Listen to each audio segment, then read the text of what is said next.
Welcome to Crime. I'm sorry.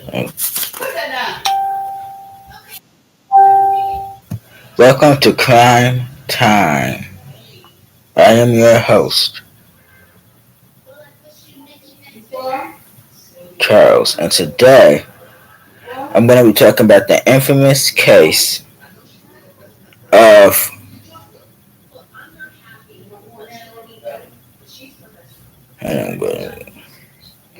and the infamous case of Nicholas Cruz, who at the time was 19 years old back in 2018. So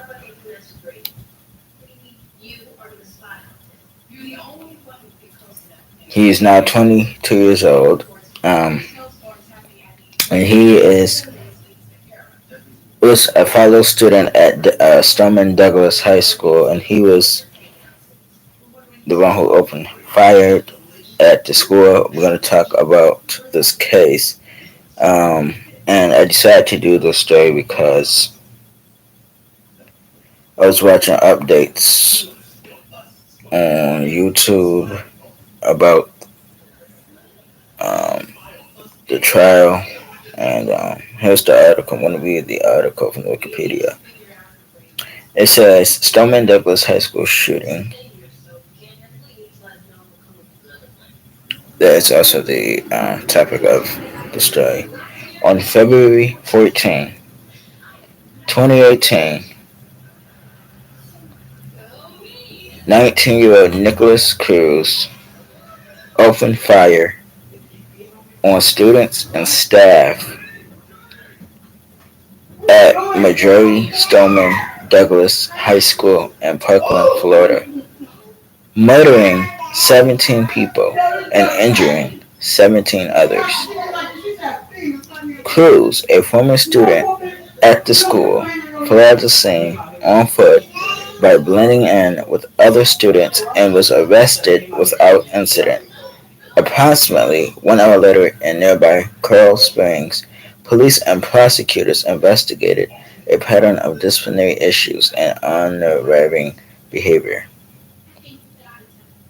The killing spree is the deadliest high school shooting in United States history, surpassing the Columbine High School massacre that killed 15, including the perpetrator in Colorado in April of 1999. The shooting came at a period of heightened public support for gun control that followed mass shootings in Paradise, Nevada, and in Sutherland Springs, Texas, in October and November of 2017. Students of Heckling founded near again MSD, an advocacy group that lobbies for gun control. On March 9th, Governor Rick Scott signed a bill that implement new restrictions to Florida's gun laws and also allow for the arming of teachers who are properly trained and the hiring of school resource officers. The Broward County Sheriff's Office received widespread criticism for its handling of the police response, both for not following up on multiple warnings about Cruz despite a lengthy record of threatening behavior and for staying outside the school instead of immediately confronting him. This led to the this led to the resignations of several police officers who responded to the scene and the removal of Sheriff Scott Israel. A commission appointed by then Governor Scott to investigate the shooting condemned the police inaction and urged school districts across the state to adopt greater measure of security. On October 20th, 2021, Cruz pleaded guilty to all charges and apologized for his actions. Sentencing was expected in January of 2022. However, the sentencing has been delayed numerous times. Some was due to the COVID-19 pandemic. The most recent sentencing date has been set for July 18th, 2022. So that was not even 3 days ago.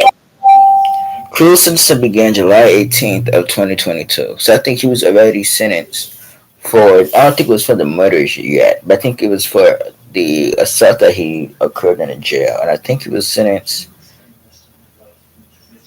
already to, I think it might have been 15, 17 years, something like that. Really, something still. Let's talk about the victims in this case. Again, 17 people were killed and 17 more were wounded or survived. Three remained in critical condition the day after the shooting, and one remained by the second day. Fatalities: 12 victims died inside the building, 3 died just outside the building on school premises, and 2 died in the hospital. The 14 students and 3 staff members killed were Alyssa Hadif, who was 14, Scott Beagle, who was 35, Martin Duke, who was 14, Nicholas DeWart, who was 17, Aaron Fias, who was 37, Jamie Gittenberg, who was 14, Chris Hickson, who was 49, Luke Hoyer, who was 15, Cara Lowen, who was 14, Gina Montalto, who was 14, Joy Quinn Oliver, who was 17, Elena Petty, who was 14, Meadow Polak, who was 18, Helena Ramsey, 17, Alex Shatter, who was 14, Carmen Shintrup, who was 16, and Peter Wang, who was 15. Geography teacher Scott Beagle was killed after he unlocked their classroom for students to enter and hide from crews.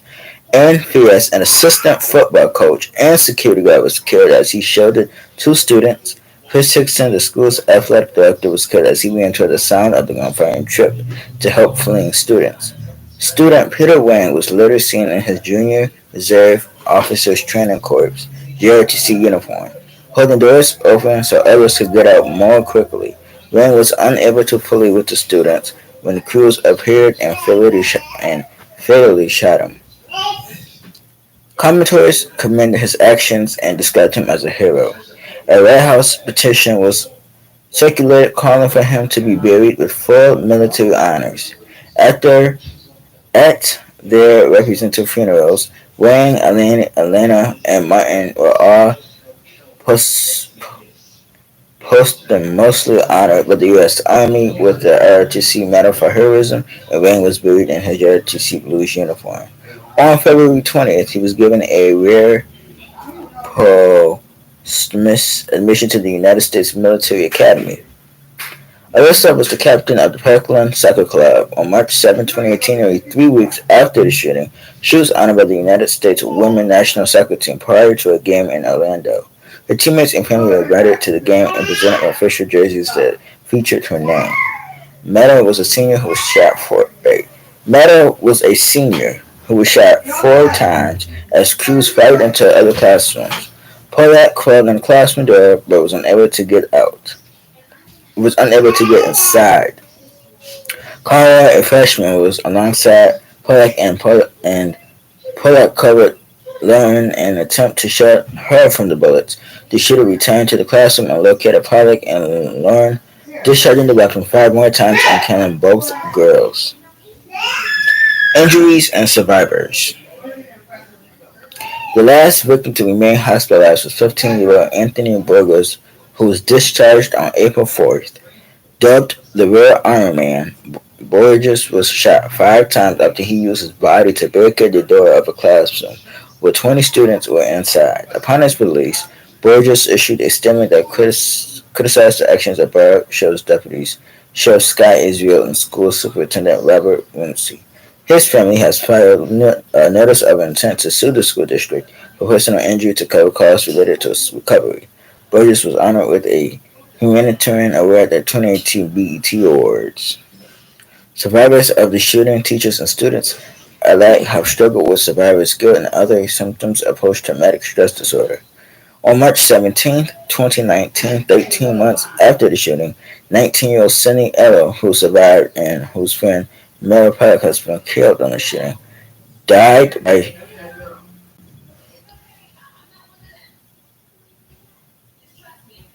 taking her own life after struggling to attend college. She was terrified of being in the classroom and also being treated for survivor's guilt and PTSD. Less than a week later, a 16-year boy who had survived the shooting died by the same thing. Teacher Ivy Shannon was presented with the USC Schiller Foundation and got a Negro Stronger Than Hate Educator award in 2019. During her acceptance speech at the award ceremony, Schimmers honored victims Nick, Garrett, and Helena, who died in her class during the shooting. Let's talk about the perpetrator. This was the perpetrator. I'm sad about the lighting. Okay, this is him right there. His name is Nicholas Jacob Cruz, who was born September 24th, 1998. He was born in Margate, Florida, and was adopted at birth by Linda and Roger Cruz. Both his adoptive parents died, Roger at age 67 on August 11th, and Linda at age 68 on November 1st, leaving Cruz orphaned 3 months before the shooting. Since his mother's death, he'd been living with relatives and friends. At the time of the shooting, he was enrolled in a GED program and employed at a local Dollar Tree. Cruz was a member of the JRTC and has received multiple awards, including academic achievement for maintaining an A grade in JRTC and B's in other subjects. According to CNN, he was also a member of the school's varsity air rifle team.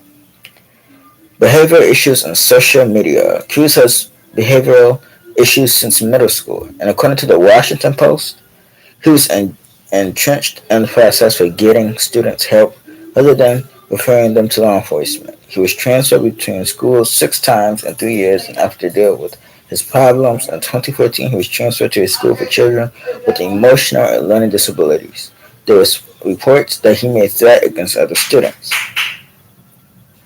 He returned to Stoneman Douglas High School 2 years later, but was expelled in 2017 for disciplinary reasons. As he could not be expelled from the Broward County school system completely, he was transferred to alternative placement. The school administration had circulated an email to teachers warning that Cruz has made threats against other students. The school banned him from wearing a backpack on campus. Psychiatrists recommended an involuntary admission of Cruz to a residential treatment facility starting in 2013.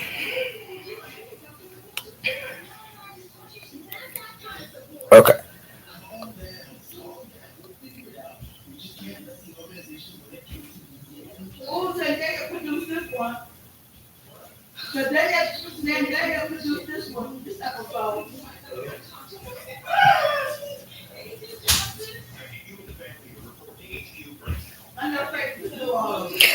Okay.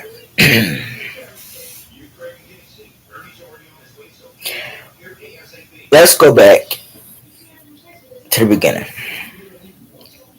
He was expelled from his high school. And the reason why I believe that he went back to the school and carried out this massacre was because if you go back to the article,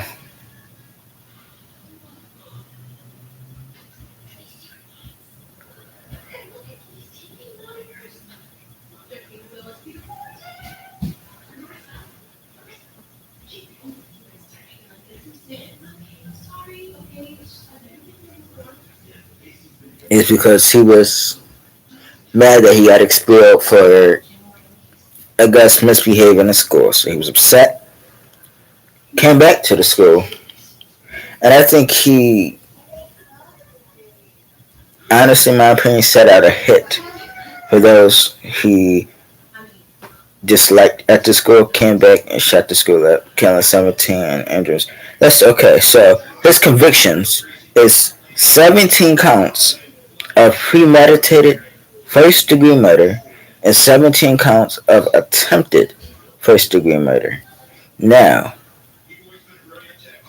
his verdict is he pled guilty, and he used to be sentenced in July of 2022. I'm still awaiting. I don't know when that's going to take place. I'm going to assume probably by the 20. What's today's date? Today's Wednesday, July 20th. And I'm going to assume by the end of the 25th, 6th, I don't know, but I'm going to be updating on that.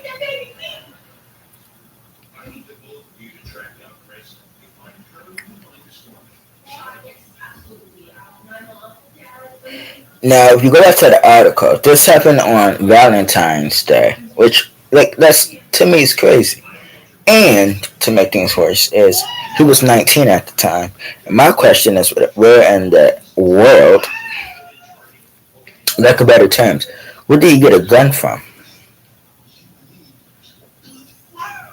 So I'm assuming that he stole it from his house.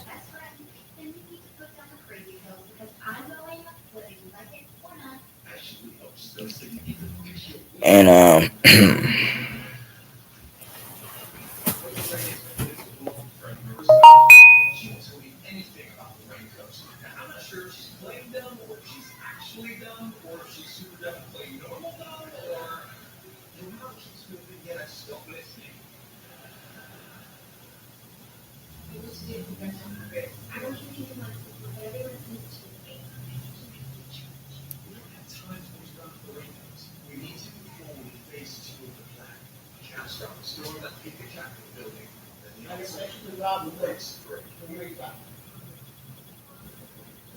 okay, let's talk about his legal proceedings. Cruz, at his initial arraignment, the day after the shootings, Cruz was charged with 17 counts of premeditated murder and hit with a bomb. According to an affidavit by the sheriff's office, Cruz confessed to the shooting. It was also claimed Cruz told officers that he brought additional loaded magazines hidden in a backpack. Cruz was placed on suicide watch in an isolation cell, which is known as solitary confinement. After the arraignment, lead defense counsel Gordon Weeks asked Black Circuit Judge Elizabeth Schur to recuse herself, claiming that her previous comments and ruling showed favoritism towards the prosecution, which would prevent Cruz from receiving a fair trial. She disregarded and declined the request on February 26, 2018. On March 7th, 2018, a grand jury indicted Cruz on 34 charges. God damn. 17 counts of first degree murder and 17 counts of attempted first degree murder. He was arraigned on March 13th and the prosecution filed notice of the intent to seek the death penalty. Rightfully so. Even though I don't like the death penalty, but I think life in prison without parole over the parole is just not something he needs to get. Now, if you do get life in prison, life without parole, I don't know. I mean, let's see. Do that. Okay. They said that they can prove 5 of aggravating factors that qualify a murder for the death penalty in Florida. Cruz declined to enter a plea, so Schur entered not guilty on his behalf. The defense had earlier offered a guilty plea if the death penalty was taken off the table and retreated it immediately before it was refused. During the week of April to during the week of April 8th to the 12th, 2018, Schur included a 3-page letter from a ministerian into the court record of the case. The letter was addressed to the judge and claimed that research into Cruz's past led the writer to believe that Cruz had a developmental disability. Always something stupid. Just to make, why do every time somebody commit a murder, they gotta be have some type of disability? If he's capable of shooting that many people, ain't nothing wrong with him. And that he was fearful of other people and was threatened by bullies. The letter ended by claiming that Cruz appeared to be consumed by sadness and depression. The same week, a hearing was held to determine if Cruz was entitled to a public defender. His attorney, court-appointed public defender Howard Finkelstein, asked the court to wait until the probate case involving Q's late mother's estate was concluded,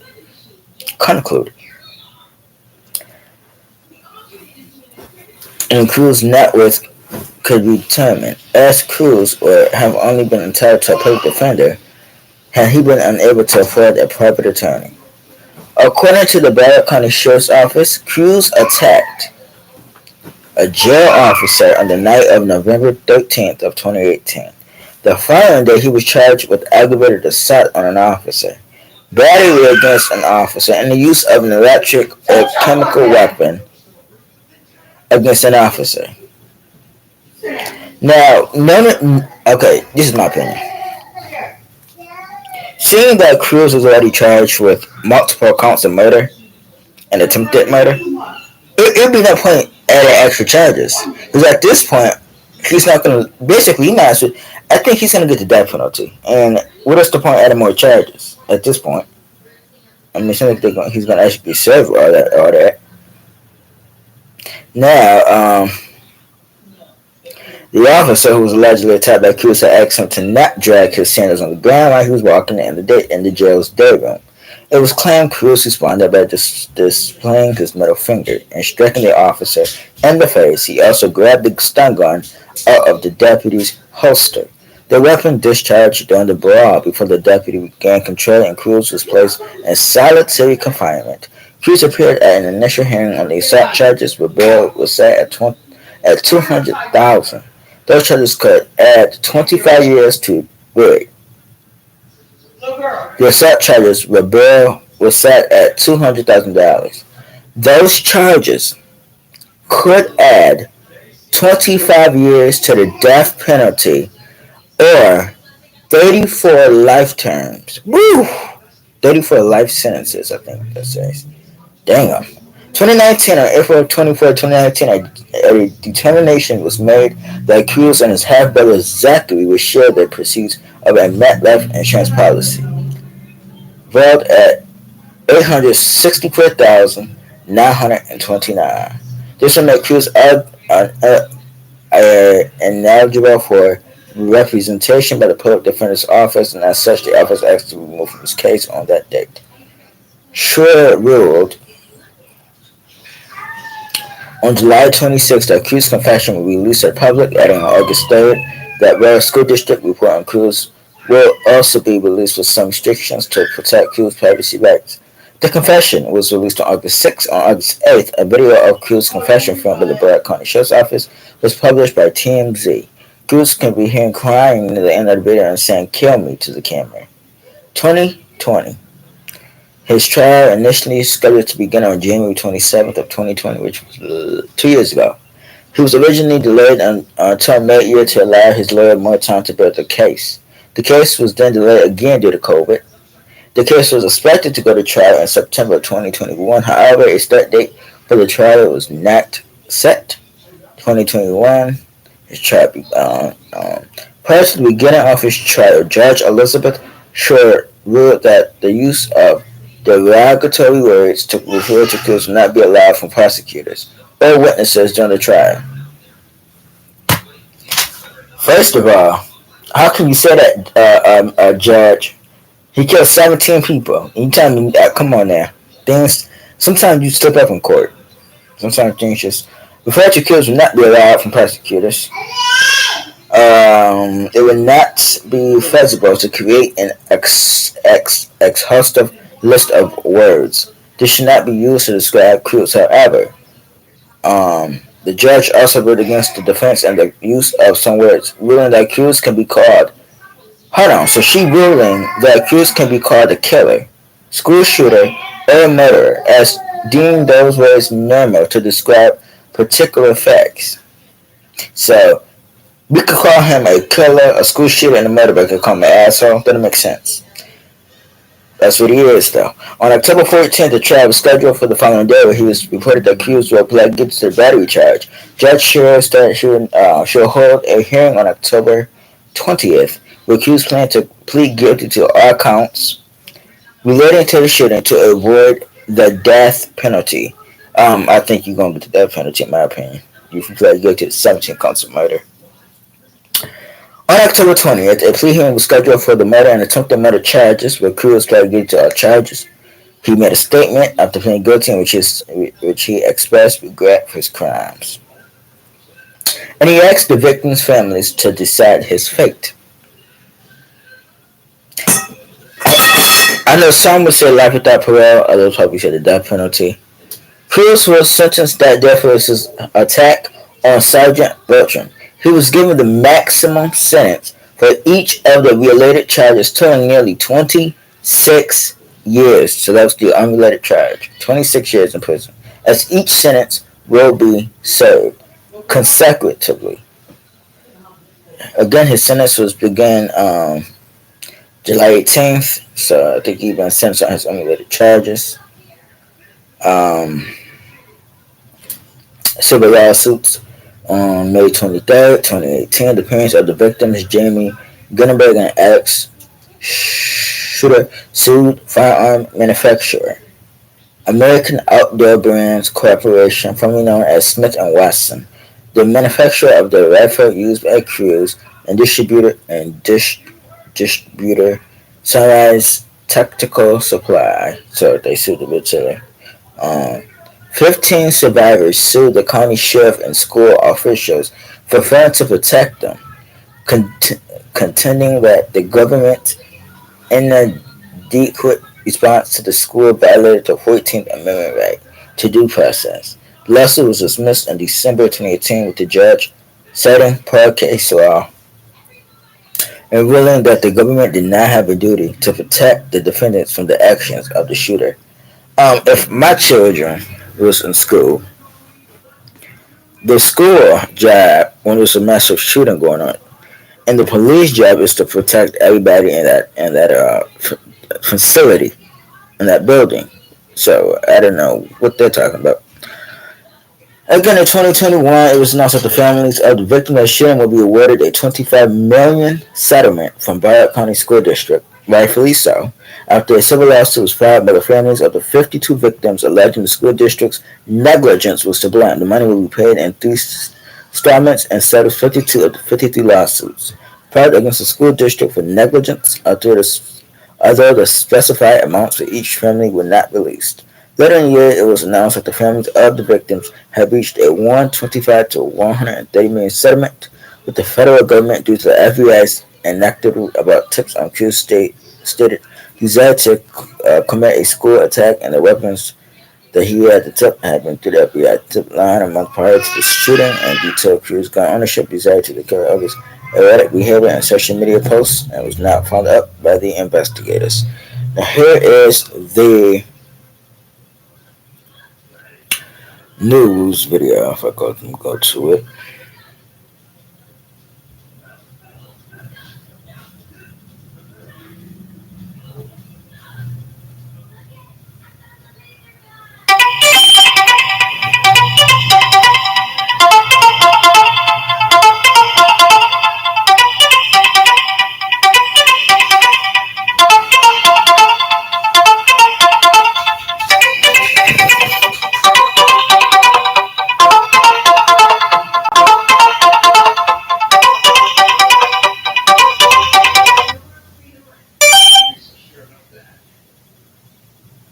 Sorry about that.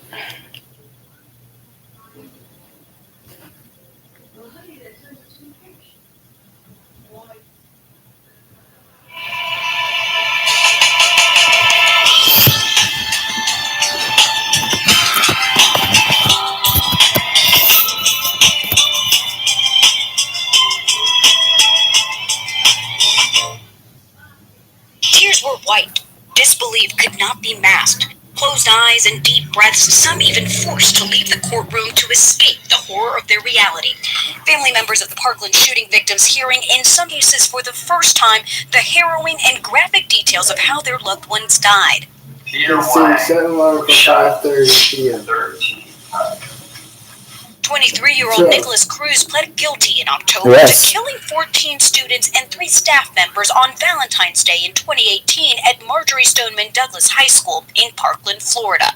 Now, a jury must decide his fate, life in prison with no parole or the death penalty. 221-33. The massacre begins. Prosecutors began the penalty phase, laying out how the horror unfolded minute by minute, walking jurors through every detail. The defendant fires through the glass window, shatters it, and fires into classroom. It was an emotional day for both the families of the victims and survivors, reliving agonizing moments. A teacher's frantic 911 call. Students trying to hide from the gunman. The gunman, who sat in the courtroom covering his face for much of the testimony, had to listen as prosecutors recounted word for word from a video he made bragging about how he was going to kill 20 people just days before the shooting. This is the worst thing that could happen to a family, having a child murdered in school. Tony Montalto's 15-year-old daughter Gina, described as kind and compassionate by her father, was killed that fateful day. I think we want to make sure he gets a fair trial, and we expect that once things are presented, he should have every chance that he gave my beautiful daughter Gina and the others that day. He had no problem being the judge, jury, and the executioner. He and other loved ones will have the opportunity to make statements in court during the trial. It should be listened to, because really, we're going to spend much too long talking about the actions of this convicted killer, and not nearly enough time talking about the victims and who they were, and why this is such a tragedy that they were taken from us.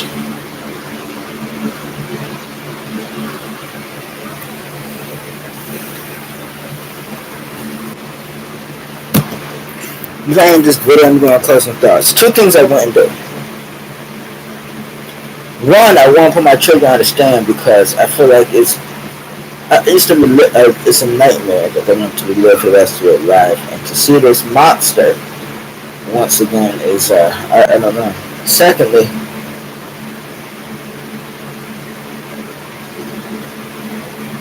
I couldn't get myself to look at the. This is the thing. I will, first of all, it's like being in the same room with the devil, looking the devil in the eye. I would not want to be in the same room as this devil. I'm sorry, I wouldn't. Tell me what you think about this sad story in the comments. Like this video, like my channel, subscribe, hit the bell notifications. Tell me what you think about this whole story in the comments.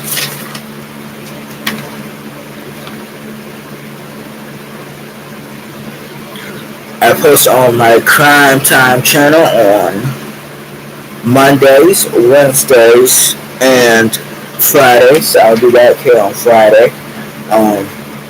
Friday we're going to talk about the infamous female serial killer. I think the one I want to do is either I think the one I really want to do is Death Row Granny. I think I'm gonna do that one this Friday, and then Monday I'm gonna do the one I was supposed to do this past Monday. So Death Row Granny will be presented on Friday. Thank you guys so much for watching my channel, and I'll see you guys on Friday.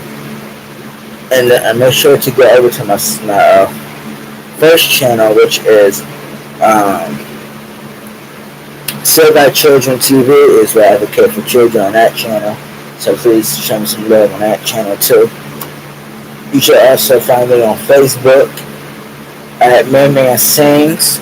I go over there and sing on Facebook. Go check me out on that platform. I also have multiple other Facebook pages. Charles Parker, go over there and find me over there too.